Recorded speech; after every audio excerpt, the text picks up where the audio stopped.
Move fast enough to grab him, get out, and... Did he just remember he can do that? Your father's an idiot.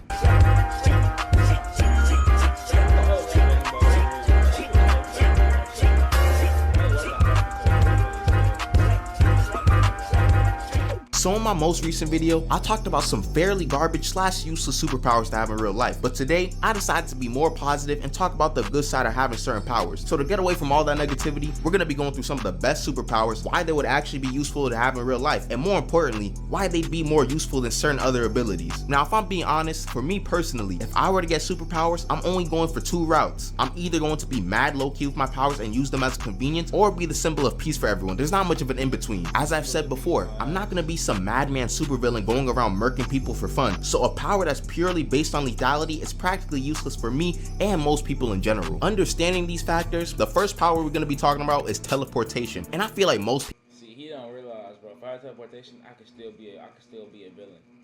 I'll grab a nigga, I want to teleport with me. I teleport this all the way in the sky, got teleport back down. I'll take no injuries. He's still skydiving. People know that teleportation is very handy and overpowered for real life scenarios. Now, if for some reason you don't know what teleportation is, it's an ability that allows you to instantaneously travel from one place to another. Due to the very nature of the ability, it has so many applications to real life it's not even funny. Number one, teleportation has always seemed to be one of the easier powers to use in real life. There's not going to be a need to like weave 44 hand signs or something like that. Most times in the media, the character just has to imagine a place in their head, use their ability, and boom, they are at that place instantly. Personally, I can't really see any drawbacks of having such a power in real life, especially when you compare it to other abilities. For example, in theory, super speed will be crazy broken in real life, assuming you had the body to handle it or something like the Speed Force protecting you. If you don't have any of that, the sheer friction will burn your body or turn you into Swiss cheese. Teleportation is not going to have these same problems. If the teleportation has range like instant transmission, you can practically teleport anywhere in the galaxy. You can make a crazy bag and run a business like Uber and start teleporting people everywhere and start taxing like crazy. Everyone's gonna go to you because you can get them places faster than anyone else and guarantee that you won't run late. Speaking of being faster than anyone, any type of physical immediate danger is immediately removed from your life with teleporting. Assuming you can activate it fast enough, nothing should be able to touch you in any conflict. What are they gonna do to you if you TP across the country? Someone somehow throws a meteor at your house? We out of here. Even teleportation in its lowest forms is stronger than most other abilities when applied in real life. Like I seen this slideshow online when it was talking about useless powers, and some of them were pretty garbage, like shapeshifting into a pencil, but then they tried to say that teleporting within a 3-meter radius was useless. Trust me, I know about what a useless superpower would be, and this is not one of them. Assuming there's no cooldown, you can just use this power like a body flicker and just start spamming it. At worst, this ability is working like a flash step and you'll start looking like Ichigo. 3 meters is a pretty long distance. It's about 10 feet. You may not be teleporting across the world, but shoot, you're gonna be moving pretty fast. The next power I want to talk about is the quirk Fierce Wings from My Hero. Now let me preface this by saying I'm a bit biased because Hawks is my favorite character from My Hero, but I still do truly believe that his quirk would apply better to real life than most other quirks. Let me get this out of the way first before some of y'all cook me in the comments. You will have similar clothing issues as the tail quirk, considering you have 2 massive wings sprouting out your back, but unlike the Mickey Mouse mobility with the tail quirk, with Fierce Wings you can actually just straight up fly. It must be mentioned that flying can cause issues if you're flying at extremely high altitudes. Us humans were simply not built for that, but if you're flying at like building level heights, then flying won't cause as many difficulties. Besides being cool, Fierce Wings can allow you to fly up to pretty good speed, so it'd be a reasonable form of transportation. The feathers also have the ability to scatter and break off into individual feathers. Now that may sound useless on paper, but these feathers are type strong. Each one can support an adult human's weight and fly them around. Bro, you might be able to take the whole family with you in the air like this. We could also assume that these feathers could support lighter items as well, so you could theoretically start flying objects over to you like some sort of pseudo telekinesis. So when you're too lazy to grab that remote or move your computer, you got feather number 126 to help you out. Each individual feather can also sense vibrations as well, so you'll be able to sense other people's movements. You may be wondering how this would be helpful in real life, and I'm here to say I really don't know. Yeah, all right. I don't even know why I asked that. I knew you didn't know. You also get a feather blade, but I don't see a lot of people using that consistently unless you're trying to fight people on a daily basis. But I guess you got it on you when you need it. Your only real weakness is fire, because that can burn off your wings and you'll be forced to take some time to regrow them. However, I don't really see this being a problem IRL, as you have to ask yourself the question, how often will people actually be spewing fire at you? For the next one, we have a heavenly restriction, more specifically the one that enhances physical abilities in exchange for lacking cursed energy. Now out of all the abilities and power-ups from Jujutsu Kaisen, heavenly Give me heavily restriction is bad. I'm just gonna Heavenly say restrictions that are right now. easily one of the best when applied in real life. You essentially just become a superhuman and are physically superior to anyone. The pure physical stats from a heavenly restriction are so drastic. Characters like Team Gojo or special grade curse like Dagon couldn't even keep up with Toji's pace, and these guys already have stronger physical stats than a regular human as well. So what do you think is happening if someone had a heavenly restriction in real life? To everyone else's I'm speed listening everybody. If you want to fight me, bro, I might get myself locked up just so I can fight niggas in prison with heavily restriction. Like, I will purposely get myself locked up just so I can fight niggas in prison, then break out of prison just to fight some more niggas. size, you'd just be teleporting around and you'd be able to kick cars like they're nothing. Something that's also enhanced is your recovery time. You don't necessarily heal faster, but if you get hit with a crazy gut punch, you can recover from any injury sustained from that punch and get back into action quicker, if that makes sense. You can dunk on your friends if you want, do parkour, and not risk much chance of an injury. If I had this heavenly restriction, y'all would probably just see me jumping from building to building just cause I can. The only downside to having a heavenly restriction like Toji and Maki's is that you don't have cursed energy to, oh wait, that actually doesn't matter in real life because no one else has cursed techniques. There's no Zenin clan to bully you because of your restriction, so you just get a physicality buff for free. And plus, even if someone tried to hurt you, just speed blitz them. Why do you think that the Zenin clan was low-key scared of Toji? He could have woken up one day and decided to murk all of them without much resistance. If you're new to the channel and are enjoying so far, subscribe because we on the road to 100k now. Anyways, back to the video. The next ability I want to talk about is the Opi Opi no Mi from One Piece, aka Law's Devil Fruit. This fruit was arguably the most unique devil fruit in One Piece with all the abilities it has. With it, you can create a spherical room and have numerous abilities to control everything or operate on anything in that room. This includes things like teleporting, rearranging, or levitating different objects or people. But these abilities aren't just limited to physical objects, as it can affect intangible concepts as well. For example, in Punk Hazard, Law switched around people's minds into other people's bodies, which is an insane ability to have. I can only imagine the amount of shenanigans you could do IRL with this one ability alone. He can also cut up people into smaller pieces without actually murking them. So if you really wanted to, you could do someone in real life like Law did Virgo and just leave them there. Also, the main problem in the One Piece verse with Law's fruit is Hold on, bro. I got an idea. If I got a room and I could take niggas' body parts apart like that,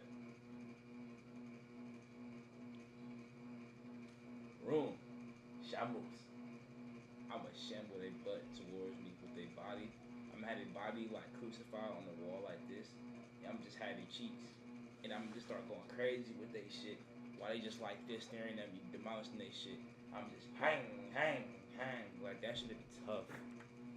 that you need stronger haki than the opponent to have the ability to affect them with all your abilities. So Law can't just cut up Kaido into sushi because Kaido's haki is stronger than Law's. But in case you haven't realized, we don't have haki in the real world, which means all your abilities are going to be able to work on anyone. But all of the cutting people up, removing hearts, etc. are only the combat uses of the fruit. We haven't even gotten to the best part of the fruit when being used in the real world. The Opi Opi no Mi's biggest strength is its medical capabilities. All of the rearranging and cutting without causing death works exceptionally well for operating on a human body. With a good amount of time in medical school, you'd be the best surgeon in the world by a long mile. The fruit can remove harmful matter from a human. You could probably also just cure someone's world by a long mile. The fruit can remove When the fuck is he in Doctor Strange?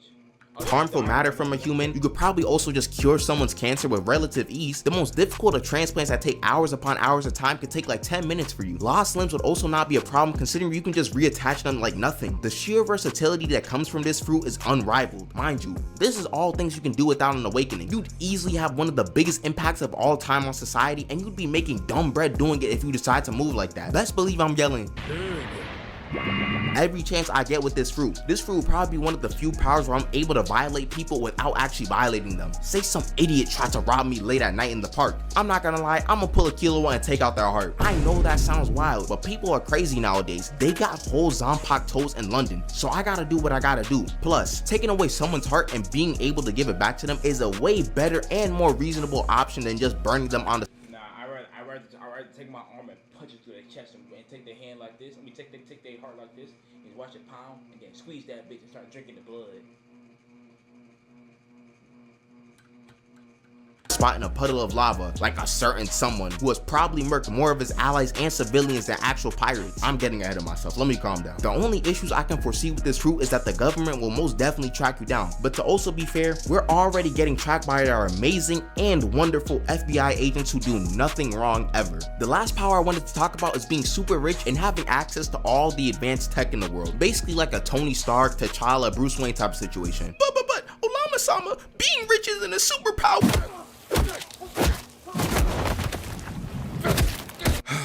Anyways, like I was saying, being crazy rich like some of these characters gives you so much free reign in real life, it's not even funny. Many people in this world will want a lot of money because the ability to afford anything is extremely handy and can extend to almost any aspect of life. What I'm basically trying to say is that money can give you some sort of power in the world. Even excluding all the tech that some of these guys have, someone like Tony Stark would still be extremely strong in terms of his societal standing. The crazy tech on top of all of his money probably just acts like a bonus for a lot of people in my opinion. But let's not get it twisted, the tech is very important. Besides being able to win against anyone in band for band, if you have a crazy tech suit like Batman or Iron Man, you can free roam throughout the city like it's a game or something throughout the evening. These suits cost more than some people's entire lineages, so you know it's gonna have some crazy features like flying, repulsor rays, extra strength, repulsor rays, advanced AI, repulsor rays, etc. You could definitely try to stop crime with these super suits as well. I don't know if a typical pistol is gonna do anything to a Batman suit, so that's like 90% of many people's arsenals gone. But we don't live in a place like Gotham where crime goes as long as the earth rotates around the sun. Batman is a necessity for Gotham for crime to be curbed to at least a certain degree. But in real life, you wouldn't have to worry about crime 24/7, so you could afford to be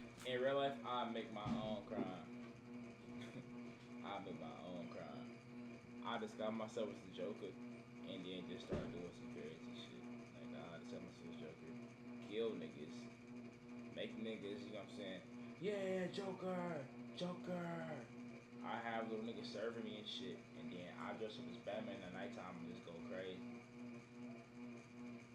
Until like a new Joker appears or some shit. a lot more chill and only go out a couple times a week. Trust me, if people hear that a guy in a metal suit with laser beams is stopping criminals, there's going to be at least some people who stop whatever they're doing. You'd only have to worry about lacking privacy because you're rich, but then again, you could just pay people to not report your business. Like, there are mad billionaires that don't get their names released publicly because they pay off Forbes to not show their stuff. So realistically, you should be straight. Thank y'all so much for watching the video. They pay off.